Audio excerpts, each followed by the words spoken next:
বিকেলে রাজনৈতিক দলগুলোর সঙ্গে বৈঠক ঐকমত্য কমিশনের। বক্তব্য রাখবেন প্রধান উপদেষ্টা।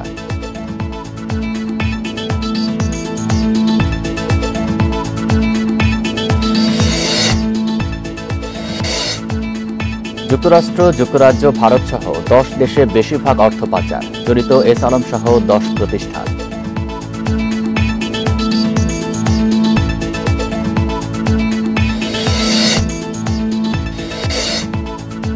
মেডিকেলে ভর্তি পরীক্ষায় আসছে পরিবর্তন, মূল্যায়নে যুক্ত হতে পারে লিখিত সহ বেশ কিছু ধাপ।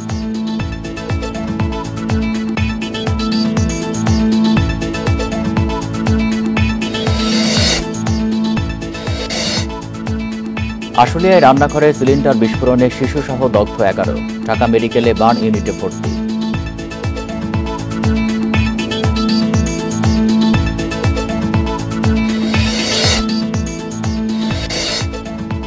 শবে বরাতে মসজিদে মসজিদে ইবাদত বন্দিগি, ক্ষমা প্রার্থনা মুসল্লিদের, মঙ্গল কামনায় দোয়া।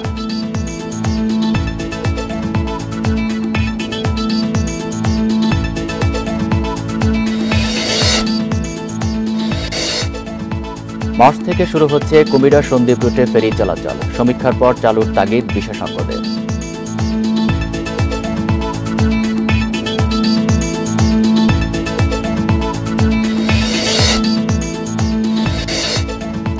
ইংলিশ প্রিমিয়ার লিগে আবারও পয়েন্ট হারালো চেলসি, ব্রাইটনের কাছে 3-0 গোলে বিধ্বস্ত ক্লাবটি।